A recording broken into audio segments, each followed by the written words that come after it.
함께 보실 하나님의 말씀은 야고보서 1장 2절로 4절 말씀입니다. 야고보서 1장 2절부터 4절까지 말씀을 교독하도록 하겠습니다.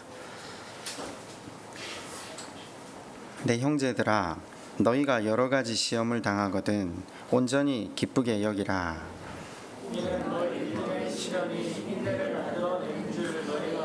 함께 봅니다. 인내를 온전히 이루라. 이는 너희로 온전하고 구비하여 조금도 부족함이 없게 하려 함이라. 아멘. 오늘 설교 제목이 하나님의 선하심 때문에 절망했다입니다. 오늘 순모임에서 나누실 질문지, 묵상지 내용도 바로 이 질문입니다. 하나님의 선하심 때문에 절망해 보신 적 있으십니까?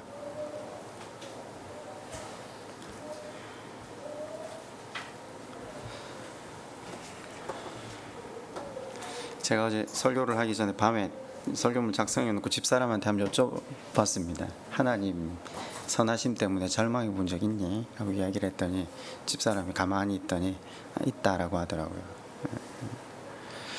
없으세요 혹시? 선이 뭡니까? 우리 이제 선에 대해서 몇 번 접근을 해봤죠. 선은 도덕적으로 윤리적으로 옳은 걸 이야기하는 게 아니라 선은 토브, 히브리어 토브 선은 기준, 뜻, 계획, 원칙입니다. 네, 하나님의 뜻, 하나님의 기준, 질서, 원칙, 그게 하나님의 선하심입니다. 그걸 한글 성경은 이렇게 번역해 두었다라고 말씀을 드렸잖아요. 지난주 2부 때 제가 설교를 한번 했는데 창세기 1장 서두가 시작하면서 8번의 말이 똑같이 나옵니다. 이 선, 하나님이 보시기에 좋았더라, 이게 선입니다. 토브가 8번 나오거든요. 하나님이 장신이 지어놓으신 자연 만물을 바라보며 감격해서 자화자찬하는 장면이라고 사람들이 착각할 수 있는데 아닙니다. 거기 토브는 하나님 보시기에 좋았다라고 번역되어 있지만 뒤로 가도 그게 몇 장면 더 나오거든요. 그때마다 이것이 하나님의 기준이다, 이것이 하나님의 뜻이다. 자, 해는 위에 걸려 있고 물은 거기까지며 땅에서는 거기까지다. 하나님이 세우신 질서, 기준이라는 말입니다. 그 속에 창세기 1장과 2장에 두 가지 우리를 향한 하나님의 기준, 뜻이 있다라고 말씀을 드렸죠. 하나님 창세기를 우리한테 주신 목적은요, 세상이 지어진 과정을 우리한테 설명하려고 하는 게 아닙니다. 설명해봐야 우리가 모르니까 설명 자체를 하고 계신 책이 아니라 성경은 하나님 나라를 이루게 하는 겁니다. 구원을 이루게 하는 책의 목적이거든요. 그래서 이것이 나의 뜻이다, 이것이 나의 계획이다를 밝히시면서 구체적으로 두 가지를 우리에게 기준을 허락하십니다. 한계, 울타리 뭐였죠? 1장 11절 하반절에 보면 일을 해야지, 땀을 흘리고 수고해야지 먹을 수 있는, 경작해서 씨를 심어서 열매를 거둘 수 있도록, 애초에 에덴 동산은 무의도식하며 열매나 따먹는 곳이 아니었습니다. 인간은 애초에 일을 함으로 수고해서, 그 뒤로 조금 더 플러스가 되죠. 땅이 엉겅퀴를 내고 가시덤불을 내는, 그것은 하나님의 의도하신 하나님의 기준입니다. 그것을 통해 하나님이 사람을 빚어 가시겠다라는 거죠. 결혼, 2장 하반절 말미에 보면 결혼을 이야기합니다. 이 두 가지가 하나님이 세우신 기준이라는 겁니다. 이 기준 속에 누가 들어있죠? 사람이 들어있습니다. 둘 다, 그죠? 사람을 사람에 의해서 빚어가게 하시겠다는 게 하나님의 의도라는 거죠. 그런데 또 한편 재밌는 것은 또 이 사람이 하나님께서 하나님을 바라보고 하나님 사랑에 담길 때 그 하나님을 안 사람으로 인해 위로가 주어진다는 것, 서로가 하나님 나라를 이루어 갈 수 있는 동력자가 된다라는 겁니다. 자, 보세요. 그러면 제가 말씀드린 이 하나님의 선, 하나님의 기준, 다시 한번 질문을 드려볼게요. 이 하나님의 선하심 때문에 절망해 보신 적 있으십니까? 형제들아, 너희가 여러 가지 시험을 당하거든 온전히 기쁘게 여기라. 근데 사실 우리에게 기쁨이 잘 안 되죠. 네. 그런데 성경은 이게 기쁨이 될 수밖에 없다고 밝힙니다. 왜 기쁨이 될 수밖에 없는가를 다시 말씀을 통해 찾아보려고 합니다.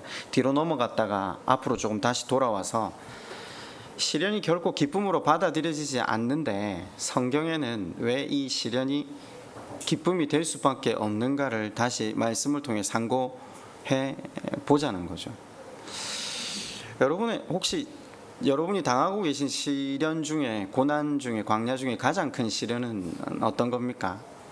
각자마다 물론 좀 다르다고 저는 생각은 하지만 사람에게 있어서 제일 못 견디는 시련과 고난과 광야 중에 하나가 저는 부당함이라고 생각합니다. 불공평, 부정. 물론 개중에 이게 와닿지 않으시는 분들도 계시겠지만 이 부당함, 불공평, 부정을 제공하는 대상이 또 누구죠? 이 환경을 맞이하게 해주는 대상은 사람입니다. 사람이 그 중심에 있어요. 우리는 사실 사람에게 걸려 넘어지고요, 사람이 장애가 됩니다. 아까도 말씀드렸지만 인생을 빚는 철과 철이 부딪혀서 날카롭게 하는 그 역할로 하나님께서 사람을 사용하시겠대요. 그러면서 이 사람에게서 뿜어져 나오는 가장 큰 우리를 고통스럽게 하는 것은 이 부정, 부당, 불공정, 불공평, 이것들인 거죠.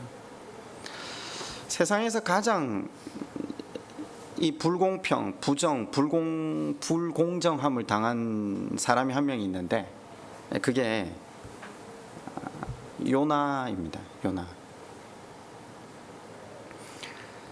이스라엘 선지자 중에 이방 땅으로 가서 말씀을 증거하라. 요나 이전에는 그 명령을 받은 사람이 없습니다. 그저 말만 해라 하는 경우는 있었으나 그 땅으로 직접 가서 심판을 예언해라 명을 받은 사람은 요나 이전에도 없었고 최초의 사람입니다. 전례가 없던 일이 그에게 주어졌습니다. 그런데 가야 되는 곳이 어디였습니까? 아수르. 아수르. 아수르는 그 유명한 왕 살마네셀의 오벨리스크 그 검은 비석이 아직도 남아 있잖아요. 그래서 그 사람들이 땅을 차지할 때 행했던 일들이 기록이 되어 있습니다. 물론 이 니느웨가 수도였는데 그 아수르가 행했던 일들은 여러 나라 역사에도 남아 있을 정도로 잔인한 나라였습니다. 그들이 했던 일들 중에 제일 잔인한 일들이 몇 가지 기록되어 있는데 이런 일들이 있더라고요. 적을 사로잡아서 두 다리와 한쪽 팔을 자른대요. 한쪽 손을 남겨둔 이유는 그 손을 잡고 희생자를 조롱하는 거죠. 죽을 때까지. 이 사람들이 얼마나 끔찍하게, 보통 이 사람들이 들어가면 곳곳마다 자기가 정벌한 곳에 목을 잘라서 피라미드를 만들었다고 하거든요. 근데 단지 그 정도만 하는 수준이 아니라 그 자른 목을 장대에 매달아서 희생자의 가족들과 친구들로 하여금 행진하게 합니다. 산채로 가죽을 벗겨서 도성에 전시하고 이 정도만 하겠습니다. 근데 이 일을 누가 당했다고요? 이스라엘이 당한 겁니다. 아수르가 이스라엘에 행했거든요. 당연히 요나는 이 전쟁의 직접적인 피해자입니다. 요나의 부모님, 요나의 친척, 요나의 형제, 가족들이 그 일을 당한 겁니다. 근데 요나에게 하나님이 말씀이 임하여죠. 뭐라고 임했습니까? 니느웨에 가서 경고하여 외치라 라고 합니다. 저는 우리보다는 요나가 하나님의 의도를 잘 알았다고 생각하지는 않습니다. 근데 요나는 알았던 것 같아요. 뭘 알았다고요? 아니까 안 가려고 하잖아요. 무슨 말입니까? 심판을 면할 가능성이 없으면 경고할 이유가 없어요. 근데 자신을 가라고 하는 건 희망을 주겠다는 거잖아요. 심판을 면할 가능성을 이야기하라는 거잖아요. 요나 입장에서 그런 원수 같지 않은 원수를 어떻게 살리려고 합니까? 요나 하나님의 선하심 때문에 절망합니다. 부당하다고 이야기하는 겁니다. 불의하다고 이야기하는 겁니다. 여러분, 만약에 우리 가족이 누군가에게 끔찍하게 살해를 당했다, 생각하기도 싫지만 그런 자에게 하나님의 사랑, 복음을 선포하라. 그럼 여러분 하나님 믿을 수 있겠습니까? 그런 하나님 섬길 수 있겠습니까? 근데 요나 입장이 지금 그렇다는 거죠. 복음을 전해라는데 자기가 생각할 때는 실제적으로나 신학적으로 틀린 겁니다. 그래서 요나는 하나님의 선하심, 지혜, 정의를 의심하기 시작합니다. 그러니까 사실 요나는 멀리 있지 않습니다. 요나 우리잖아요. 제가 요나서를 설교를 하지 못한 이유가 여기 있어요. 요나서를 보니까 제가 요나서를 보면서 너무 고통스럽더라고요. 요나서는 그냥 이야기가 아닙니다. 요나서는 우리의 실체를 그대로 보여주거든요. 요나서를 보다가 1장, 2장은 탕자의 모습, 3장, 4장은 형의 모습으로 나오는 요나, 1인 2역을 아주 다재다능하게 아주 유창하게 해내는 요나를 보면서 제가 엄청 절망했었거든요. 마음 한켠이 심장 밑이 너무 아프더라고요. 왜 아팠냐면 그렇잖아요. 우리 가정이 그렇고 우리 일터가 그렇고 공동체가 그렇잖아요. 모든 사람으로 둘러싸여서 이 사람이 사람을 깎아서 자아를 분해시키고 하나님 바라보게 하는 이 과정을 사용하시는 하나님의 원칙, 방법, 제가 동의가 안 되더라고요. 옛날엔 동의를 못 했거든요. 그 하나님 이해가 안 되는데, 근데 그 중에는 여러분은 보시는 관점이 어떨지 모르지만 교회 안에는 가라지가 많습니까? 알곡이 많습니까? 여러분 혹시 여러분 자신이 가라지라는 생각 해보신 적 있으세요? 교회를 나오실 정도면 그 생각 안 하실 거예요. 근데 제가 박영선 목사님 설교를 듣다가 엄청 깊이 하나 깨달은 건 신앙은 흔들리는 것이다 라는 설교를 하시더라고요. 믿음은 아슬아슬한 것이다. 구원받았다는 확신이 있는가? 없대요.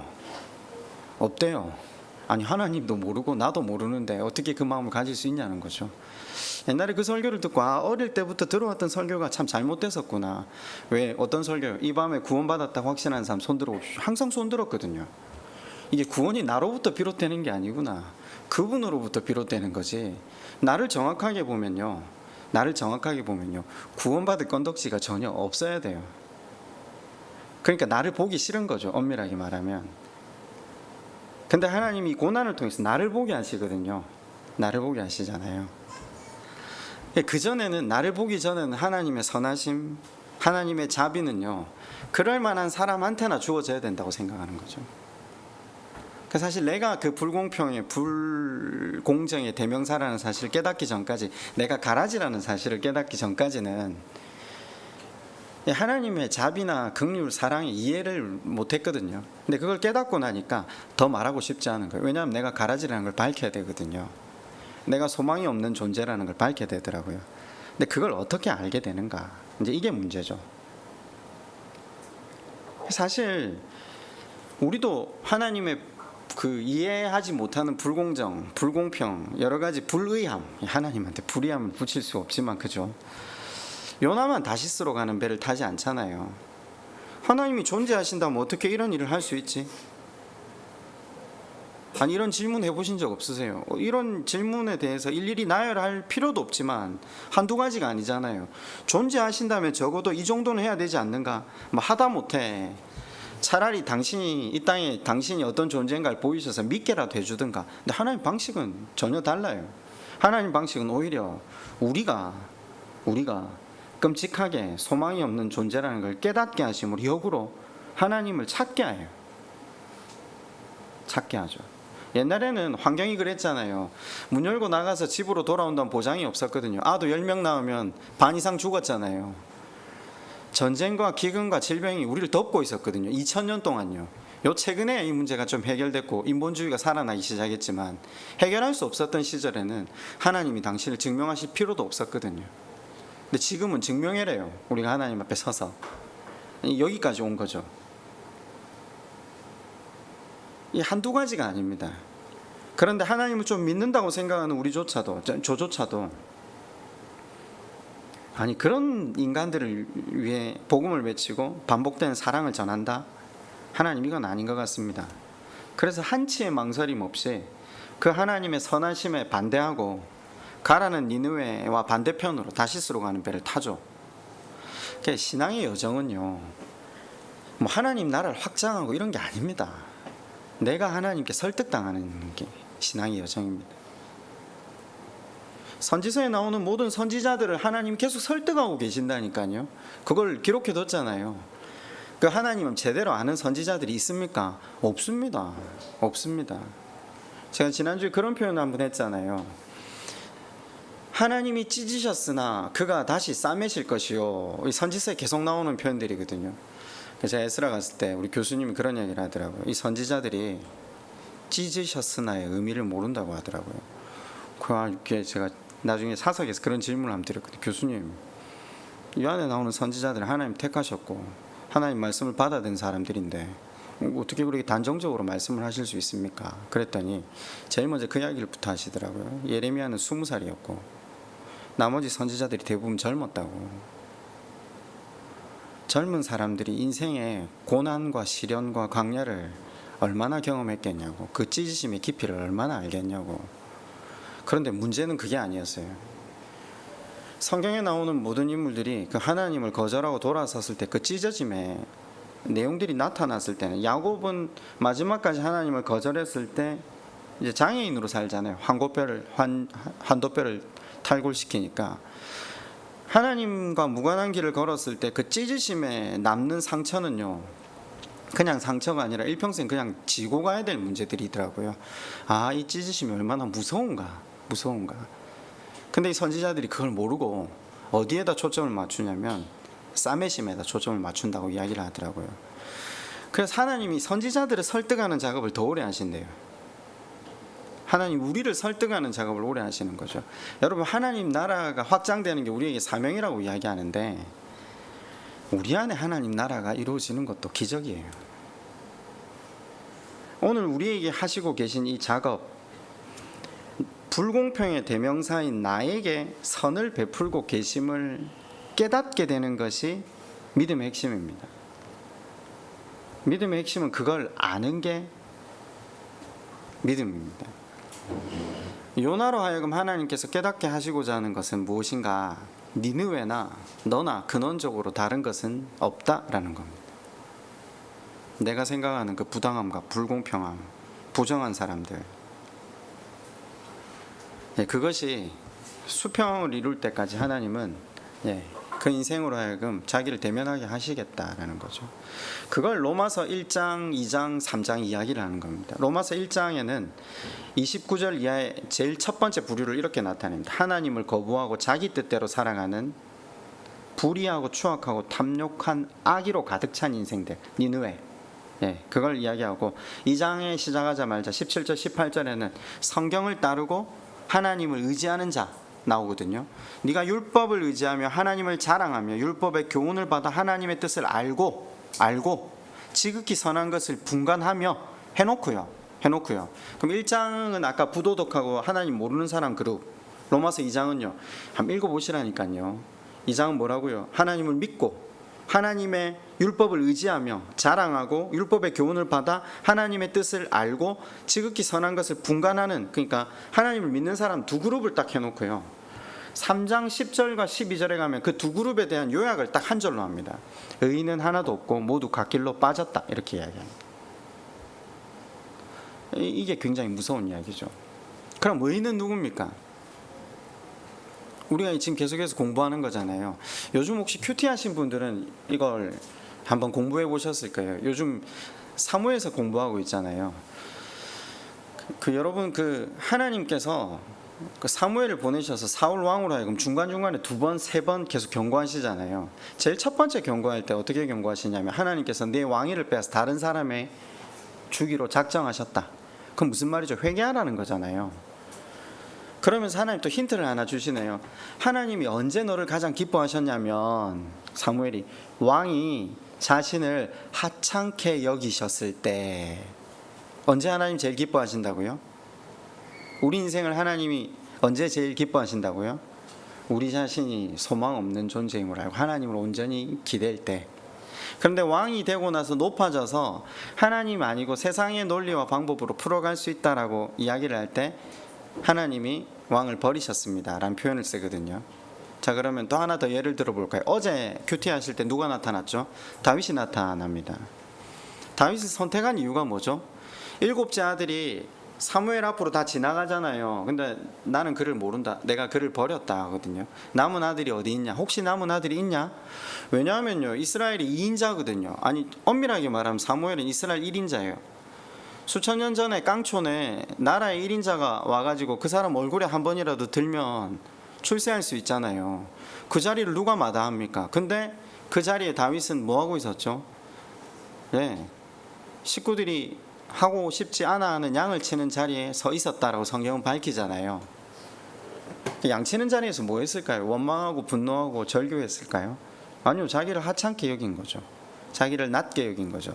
그러면서 뭘 했죠? 그 뒷장에 어제 큐티를 하면서 토요일, 그러니까 금요일, 토요일 장에 딱 넘어오니까 이스라엘에서 가장 수금 잘 타는 사람을, 하프를 잘 켜는 사람을 데려오게 하잖아요. 왕이. 그때 누가 불려오죠? 다윗. 약관 20세밖에 안 되는 사람이 이스라엘에서 하프를 제일 잘 탄대요. 그러면서 그 뭐라고 밝힙니까? 그는 용사요, 뛰어난 군인이며 먼저 밝히거든요. 다윗과 골리앗하고 싸우기 전에 먼저 밝혀요. 이스라엘에서 무예로도 정평이 나 있는 사람이다 라고 이야기를 하거든요. 해보셔서 아시겠지만 운동이나 악기는요, 하루 이틀 연습한다고 잘해질 수 있는 게 아니에요. 그러고 성령의 능력은 하늘로부터 다운로드 되는 게 아니라고 했거든요. 매일 주어진 시간에 자기와의 치열한 싸움과 강화가 있어야 되겠죠. 근데 다윗은 자기한테 주어진 시간 동안 열심히 무예를 연마하고 악기를 손이 부르트도록 연주했다는 거죠. 그리고 한 가지가 또 더 뭐 있죠? 거기에는 말을 잘한다라고 표현했는데 이스라엘에서 글을 제일 잘 썼어요. 아시다시피 시편 150편이나 되는 이 글 중에 다윗 쓴 시편이 반이 넘거든요. 글을 써보셔서 아시겠지만 글 한 페이지 쓰는 게 얼마나 어렵습니까? 안 어렵습니까? 이 정말 어렵거든요. 이 글 한 페이지를 적기 위해서 수많은 습작들이 필요하잖아요. 그럼 광야에서 도대체 뭐 했다는 겁니까? 예, 자기에게 주어진 시간, 그걸 하나님 앞에서 바르게 사용했다는 겁니다. 그러고도 자기를 높게 여기지 않았기 때문에 이스라엘의 1인자가 찾아오는 그 자리에도 자기는 자기에게 주어진 일을 하고 있었던, 자기를 하찮게 여기는 인생을 하나님이 기뻐하신다. 의가 뭐라고요? 하나님만을 바라보는 인생, 자기를 낮게 여기는 인생. 그런데 아까 로마서 1장과 2장은 두 그룹 다 자기를 높게 여긴다는 거죠. 자기를 위해서 하나님을 섬긴다는 거예요. 그래서 하나님과 무관하다는 겁니다. 요나처럼 벽길로 빠졌다라는 겁니다. 한 집단은 니느웨처럼 죄악을 향해서, 한 집단은 성실하게 노력하는 것처럼 보이는데 하나님은 둘 다 벽길로 빠졌다. 하나님과 무관하다라는 겁니다.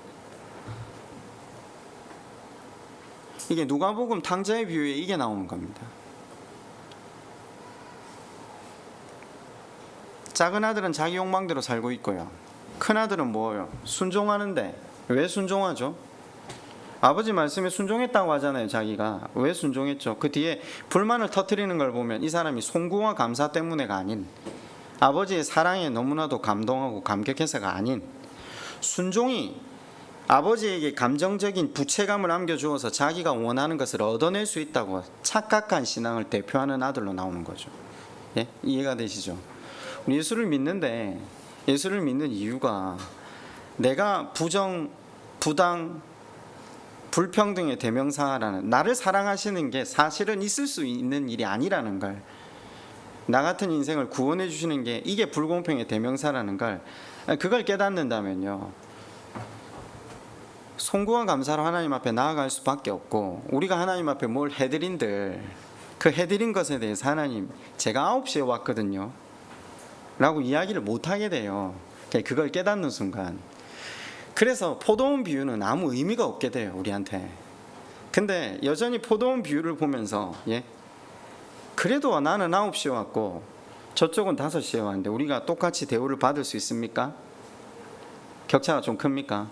요나가 니느웨 사람들에게 저 사람들은 내 가족을 죽인 원수인데 똑같은 대우를 받을 수 있습니까? 요나는 하나님의 자비를 이해하지도 못하고 사실 받을 자격도 없는 사람입니다.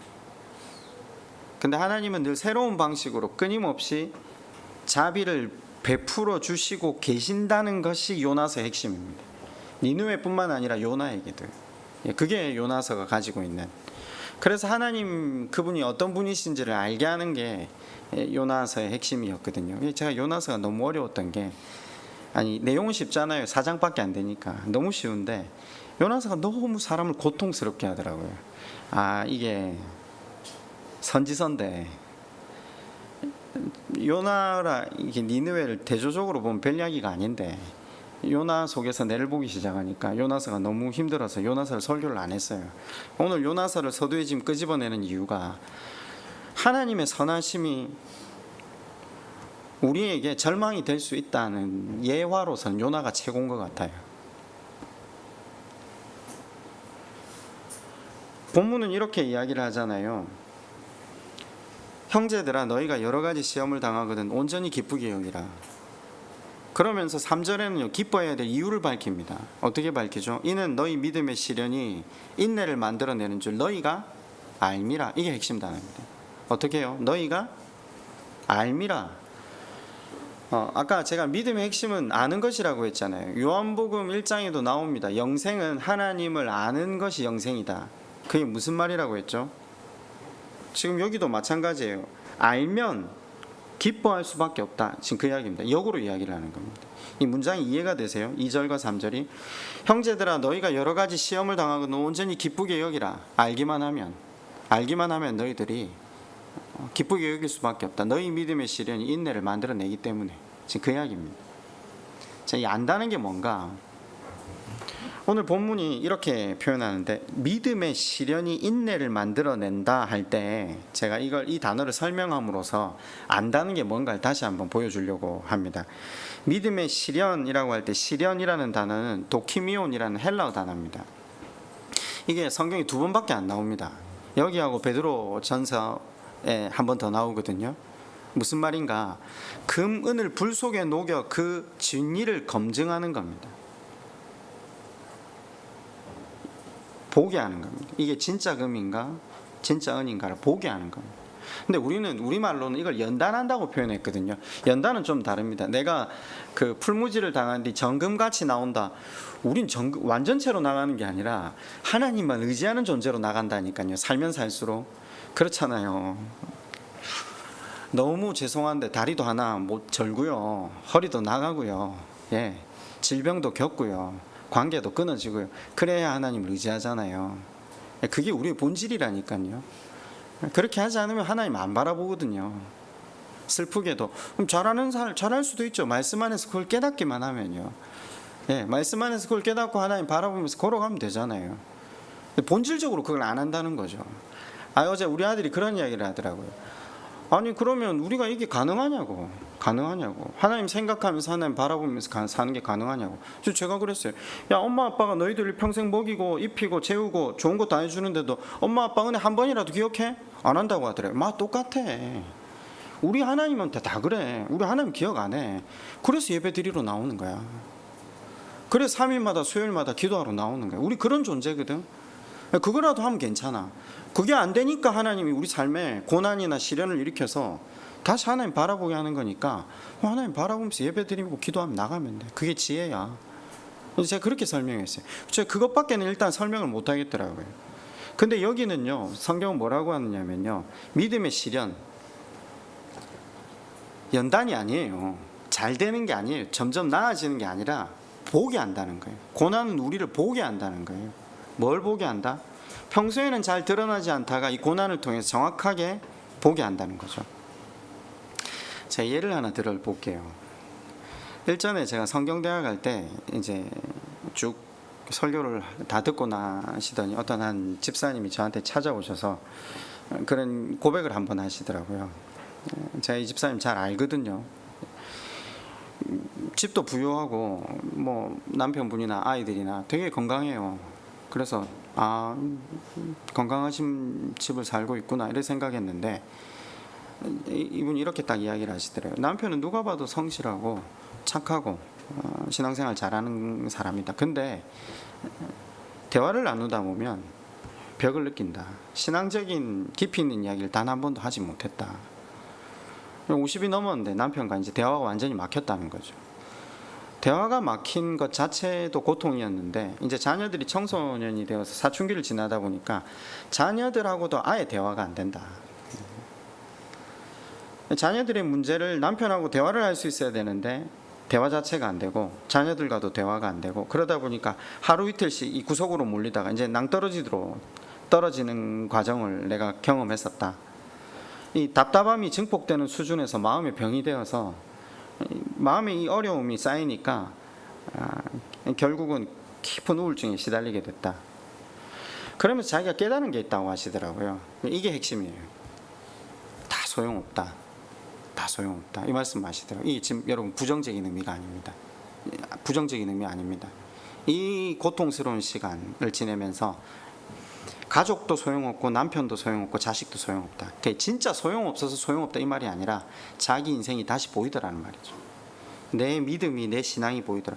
무슨 말이냐, 마지막에 남는 건 자기 가족이 남을 줄 알았는데 남편이 곁에 있고 자식들이 그래도 곁에 있을 줄 알았는데 없다. 하나님 믿는 것, 믿음 이외에는 아무것도 없는 것이 인생이라는 걸 깨달으셨다더라고요. 그리고 믿음이 회복됐다고 이야기를 하시더라고요. 별 특별한 이야기 아니죠. 제가 왜 이 예를 듣냐면요, 고난을 통해 뭘 보게 하셨다? 본질을 보게 하셨다. 자기 인생이 보이고 자기 신앙이 보이는 거. 고난이 오기 전에는 안 보이는 겁니다. 내 인생의 기초가 뭐고 내 인생의 본질이 뭔지. 여러분 혹시 이걸 순모임에 나눠보라고 이야기하고 싶었는데 너무 적나라할 것 같아서, 여러분 인생의 본질은 뭡니까? 여러분 인생의 기초는 뭡니까? 뭐죠? 뭐 있습니까? 혹시 있습니까? 이거 없다는 걸 발견하는 게 우리 인생의 지혜거든요. 뭐 기껏 해봐야 벌어놓은 돈 아닙니까? 아니면 지금 이뤄놓은 직위 정도 아닙니까? 그거 조금 있으면 다 사라질 건데요. 조금 있으면 우리 병원에 가고 조금 있으면 누울 건데요. 우리 인생의 본질이 도대체 뭐죠? 어려움이 없을 때는 몰랐는데 고난의 어려운 시간을 통과하면서 이걸 제일 먼저 나타나는 현상이 본질을 보게 되더라는 거죠. 여러분 이전에 이런 설교를 한번 한 적이 있는데, 본질을 붙들면 길이 보인다. 그죠? 그럼 길을 찾기 위해서 뭘 붙들어야 됩니까? 본질. 붙들면 길이 보인다는 거죠. 그럼 본질이 뭐죠? 본질이 뭐죠? 지금 제가 본질은 나를 보는 거라고 했잖아요. 나를 보는 동시에 누구를 붙들게 되죠? 하나님, 말씀, 십자가. 이게 본질입니다. 두 가지가 동시다발적으로 일어나는 게 기독교가 가고 있는 방향입니다. 나를 보는 것과 동시에 하나님을 소망할 수밖에 없는 것. 근데 이게 언제 보이느냐? 본질이 언제 보이느냐? 겨울에 보입니다. 이제 겨울이 다가오잖아요. 고난이 다가와야 보입니다. 고난의 시간에 우리의 눈이 밝아집니다. 내 믿음이 검증되고 내 신앙의 기초가 보이고 내 인생의 본질이 보이는 거죠. 내가 지금 제대로 가고 있는가? 하나님께서 말씀하시는 이 고난이라고 하는 건요, 우리로 하여금 포기하게 하는 시간입니다. 포기하는 시간. 자, 질문 하나 할까요? 1부 때는 질문을 하니까 하민이가 제일 먼저 대답을 했는데, 하늘의 별을 보기 위해서 가장 필요한 것은 뭘까요? 네. 예.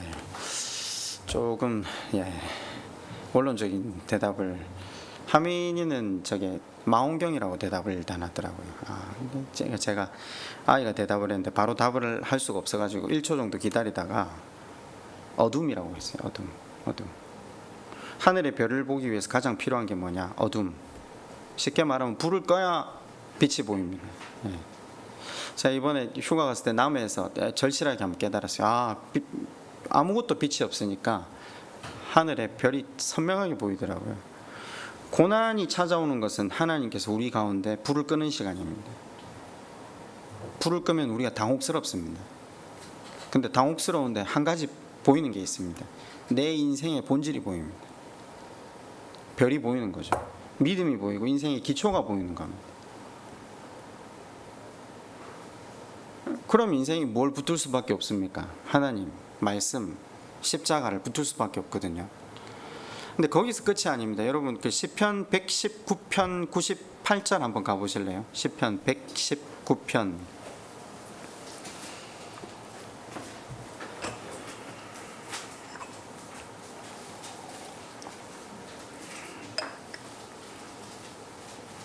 시편 119편 98절. 이 시편 119편은 굉장히 유명한 시편입니다. 다윗이 고난을 통과하면서 적은 시거든요. 고난의 의미가 뭔지 깨닫고 나서 적은 시가 119편이에요. 그래서 길어요. 고난의 의미도 설명하고 있지만 고난으로 인해 주어진 열매들을 지금 98절부터 설명을 하고 있어요. 119편 98절입니다. 주의 계명들이 항상 나와 함께하므로 그것들이 나를 원수보다 지혜롭게 하나이다. 여기 지금 하나님 말씀, 계명, 이게 그냥 말씀이 아니고 고난의 시간, 어두운 시간을 통과하면서 하나님을 붙들므로 받은 그 말씀, 그 말씀으로 인해 내가 누구보다 지혜롭게 됐다고요? 원수가 보는 것, 그거 이상을 뛰어넘어서 본다는 거죠. 근데 그걸로 끝이지 않습니다. 99절은요. 내가 주의 증거들을 늘 읊조림으로, 읊조린다가 이제 뜻이 뭐라고 여러분 배우셨는데 기억나십니까? 성경에 이걸 묵상이라고 되어 있습니다. 묵상은 속으로 생각하는 것 아닙니다. 말하는 겁니다. 이걸 성경은 주의 말씀을 묵상하는 자가 복이 있도다 할 때 읊조린다. 나의 명철함이 나의 모든 스승보다 나으며, 여러분 지금 이제 등급을 한 단계 높입니다. 스승은 원수보다 한 단계 높잖아요. 원수는 나하고 동급이거든요. 무슨 말입니까? 싸우려면 눈높이가 맞아야 싸우잖아요. 근데 고난이 왔을 때 나하고 단수가 비슷한 그 원수를 뛰어넘어서 보게 만들었는데 거기서 끝나는 게 아니고 주의 증거, 주의 말씀들을 늘 묵상함으로 말미암아 스승보다 더 깊이 보는 겁니다. 여러분, 스승이 보는 건 내가 볼 수 없기 때문에 스승이 있는 거 아닙니까? 근데 스승이 보는 그것을 뛰어넘어서 보게 되더라는 겁니다. 본질을 깨우치는 겁니다.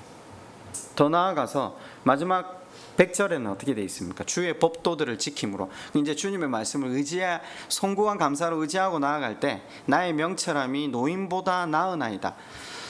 여러분, 여기 노인은요, 나이 든 사람을 말하는 게 아닙니다. 구약 성경 잠언에 특별히 이 노인에 대해서 이야기하는데 일평생의 인생의 경험과 지혜가 축적된 결정체를 이야기합니다. 성경이 말하는 노인은 단순히 나이 든 사람을 이야기하는 게 아니라 인생의 경험과 지혜가 축적된 결정체. 그러니까 노인은 스승보다 단수가 훨씬 높아요. 최고의 단계를 이야기하는 거죠.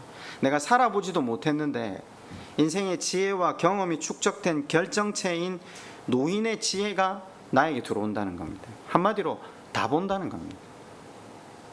본질, 내가 어디에 있는지, 내 믿음의 기초가 뭔지, 내가 지금 벗어나 있는지, 하나님 바르게 붙들고 가고 있는지, 그걸 어떻게 하면 보인다고요? 불을 꺼주시면 보인다고요. 우리 인생에 크고 작은 고난이 다가올 때 우리가 제일 먼저 생각해야 될 것이 뭡니까? 오늘 말씀을 통해서 본다면요, 불을 끄면 이유가 뭐라고요? 눈을 떠라는 거구나. 뭐에 대해 눈을 떠라고요? 내 인생의 본질에 대해서. 시편 16편 1절에는 이렇게 나와 있습니다. 제가 읽어드릴게요. 한번 들어만 보세요. 하나님이 나를 보호하소서. 내가 주께 피하나이다. 내가 여호와께 아뢰니 주는 나의 주시오니 주 밖에는 나의 복이 없사옵니다. 제가 아까 그 여자 집사님 예를 들었는데 아무것도 필요 없더라, 아무것도 소용없더라. 주는 나의 주시오니 주 밖에는 나의 복이 없사옵니다. 지금 그 이야기입니다. 이게 깨달아지는 겁니다. 제가 일전에 한 집사님이 회사를 그만두겠다고 하시길래 와서 이야기를 좀 마지막으로 좀 하자길래 제가 한번 찾아가서 이야기를 한 적이 있어요. 제가 그래서 회사는 결국 일은 우리를 하나님 빚어가시는 과정인데 그만두면 안 된다, 이런 이야기를 했는데, 이제 이분이 그만둘 수밖에 없는 이유를 쭉 이야기하시다가 자기가 이렇게 지금 고난을 겪고 있는 이유에 대해서 쭉 나열을 하면서 하나 딱 이야기를 하는데, 내가 하나님 앞에 회개할 게 뭔지, 나 때문에 시작된 어려움은 아니지만 이 고난을 통해서 내가 회개할 것을 찾아내더라는 거죠. 인생의 중요한 기초가 뭔지, 본질이 뭔지를 이야기를 쭉 이렇게 듣는데, 이게 다 정리가 돼 있더라고요, 상대방한테. 제가 그래서 그때 그 이야기를 듣고 그랬어요. 야, 참 대단하다. 그걸 다 보네. 나이가 젊은데 그걸 보네. 일단 저는 저보다 젊은 거거든요. 저걸 어떻게 보지? 포기하세요. 그 보는 게 복이거든요. 그걸 보고 누굴 다시 붙들게 하죠? 네, 주님을 붙들게 하죠. 그때 어떻게 되죠? 오늘 야고보서 1장 4절은 이렇게 말합니다. 인내를 온전히 이루라. 이는 너희로 온전하고 구비하여 조금도 부족함이 없게 하려 함이라. 어떻게 된다고요? 하나님 붙들면요, 온전해진대요. 완전해진대요. 우린 지금 이제 야고보서가 말하고 있는 온전함에 대해서, 성숙함에 대해서, 완전함에 대해서 생각하시죠? 이게 말하는 게 뭐죠? 어른이 된다는 거였습니까? 아니면 어린아이가 된다는 거였습니까? 어린아이가 된다는 거였죠. 우리 안에 어떤 붙들 것이 없고 하나님 그분만을 붙들 수밖에 없는 상한 심령, 항복함, 자기 부인, 이게 온전함이라고 말씀을 드렸죠. 설교 어렵습니까? 제가 가끔 한 번씩 묻고 싶을 때, 일단 유한이는 집에 가면 어렵다고 이야기를 하거든요. 유한이가 알아들으면 다 알아들을 건데, 제가 설명을 할 수 있는 수준이 여기까지고요. 이게 어려우면요, 제가 늘 말씀드리는 게 있잖아요. 성령 하나님께 도우심을 구하십시오. 이게 똑똑해야 깨달아지는 게 아닙니다. 공부를 많이 해야 깨달아지는 게 아닙니다. 기도하면 깨달아진다고 했습니다. 자신의 본질을 하나님께서 보여주신다고 약속하셨거든요. 구하라 그럼 주실 거라고 약속하셨거든요. 이걸 두고 우리가 기도하자는 거잖아요. 전 다른 걸 기도하자고 말씀드린 적 거의 없어요. 이건 기도해야 될 문제 아닙니까? 한 번쯤 인생을 들고 목사 설교가 계속 어렵다, 이해가 안 된다, 예? 순모임에 가서 나눌 게 없다, 이러면요, 기도하셔야 돼요. 한 번쯤은 진짜 붙들고 기도하셔야 돼요. 깨닫게 해주신다고 약속을 하셨거든요, 하나님이. 안 그러면요, 우리는 완전해질 수 있는 방법이 없어요. 아시다시피 고난 앞, 하나님의 선하심 앞에 설 때마다 우리가 느끼는 건요, 늘 부당함과 불공정함과 불공평밖에 없어요. 내가 뭐가 부족해서 이런 결혼을 하게 하시고, 내가 뭐가 부족해서 이런 직장을 다니게 하시고, 내가 뭐가 부족해서 이런 배우자를 만나게 하시고, 내가 뭐가 잘못돼서 이런 자녀들을 만나게, 이 말만 평생 하다가 가는 거예요. 우리는 이 말 평생 하다가 간다니까요. 근데 하나님 지혜는 다르대요. 우리가 구원을 이루기 위해서는 그 길이 아니면 구원을 이루어질 수 없다고 하나님이 이야기하시거든요. 우리 모두가요. 아이러니한 건 우리 모두가요. 여기 하나에서 자유할 수 있는 사람이 없다고 하잖아요. 그래서 하나님은 애를 쓰래요. 그 하나님의 지혜 아래 살아가는 것들을 애를 쓰래요. 그게 점이 아니라 선으로 연결되라고 해요. 우리 그렇잖아요. 그래, 좋다, 나 하나님 말씀 깨달았다, 한번 애써볼 수 있어요. 그죠? 우리 자주 그런 얘기 하잖아요. 내가 왕년에 신앙생활하면서 얼마나 일을 많이 했는데, 내가 한때 정말 최선을 다해서 하나님 앞에 일을 했다, 이런 이야기를 하거든요. 그 9시에 온 사람이에요. 제가 다 놓고 이야기할 수 있어요. 그 9시에 온 사람이에요. 그 송구함이 뭔지 모르는 사람이에요. 자기 자신으로 인해 절망한 사람들은 그 이야기 자체를 못해요. 한 게 없거든요. 이제부터 하는 건 송구함 때문에 하는 거예요. 근데 하나님 또 그걸 쳐주시잖아요. 야, 네가 나를 위해서 얼마나 많은 걸 했는지 내가 알아. 그러니까 우리가 자꾸 착각하는데, 아니요, 우리는 우리 자신의 구원을 이루어 가기 위해서 이게 순종하는 거예요. 그래, 그 순종이 선이 될 때만 완성이 되는 거예요. 완성이 돼야 성경은 천국에 들어간다 이야기를 하거든요. 완성되지 않으면 헛것이라고 이야기를 해요. 근데 뭐가 어렵냐면요, 이걸 계속해서 이어가는 거죠.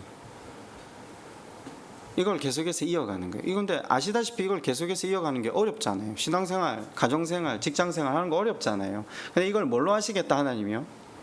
시련, 고난, 광야로 그 간격을 메꾸시겠대요. 하시겠대요. 근데 제가 말씀을 여러 번 드렸잖아요. 그거 시련과 광야와 고난이 안 차게 하는 방법이 하나 있다. 말씀 앞에서 나를 비추면 된다. 이게 얼마나 하나님 우리한테 주신 큰 은혜입니까? 근데 제가 신앙생활 하면서 하나 깨달은 게 있는데, 아무도 그쪽으로 안 갑니다. 그게 목사의 굉장한 고충이라는 걸 제가 절감하고 있는 중인데, 설교는 해도 우리 갈 길은 우리의 욕망이구나. 근데 말씀을 듣고 나면 어디로 돌아가야 되는 거 알잖아요. 예. 그래서 그때 불을 끄실 때 나를 보러 하는 거구나. 그거 보고 돌아가면 됩니다. 다시 하나님 붙들기만 하면 하나님께서 하나님께서 일하시겠다 약속하고 계시거든요. 성경은. 말씀을 맺겠습니다. 불을 끄실 때 기억해야 될 게 뭐라고요? 하나님 완성을 위해서 나를 빚어가시구나. 네. 우리 알잖아요. 말씀 앞에 탁 나를 비춰보면 나는 안 된다는 걸 알아요. 절대로 안 된다. 근데 그렇잖아요. 우리 집 안에도 내 자신을 보고 너는 이기적인 인간이라고, 넌 너밖에 모른다고, 우리 그런 이야기를 듣고 사는 게 우리 인생의 본질인데, 근데 하나님이 보내시는 이 고난을 통해서 하나님이 이루신대요. 그래서 기뻐할 수밖에 없는 우리의 현실. 모쪼록 안심하시고 다시 그 하나님 바라보시며 걸어갑시다. 하나님께서 우리 가운데 일하시면 우리 안에 하나님 나라를 정확하게 이루실 하나님이시기에 오늘도 그 하나님 바라보며 걸어가시는 저와 여러분 되시기를 주님의 이름으로 축원드립니다. 우리 한번 기도할까요? 우리 흔히 사단의 시험, 고난을 이렇게 들었어요. 인간은 그냥 가만히 놓아두면 부패한다고. 그래서 부패하지 않기 위해서, 예, 맞아요. 이 땅에서 잘되게 하기 위해서도 하나님이 고난을 허락하시지만 궁극적인 목적은 하나님 나라를 이루시기 위해서 우리 가운데 사람을 통해 일을 하신다고 합니다. 우리에게 눈을 열어달라고, 우리를 보게 해달라고, 하나님의 은혜를, 사랑을 보게 해달라고, 우리 시간 그렇게 성령 하나님의 도우심을 함께 구하며 나아갑시다.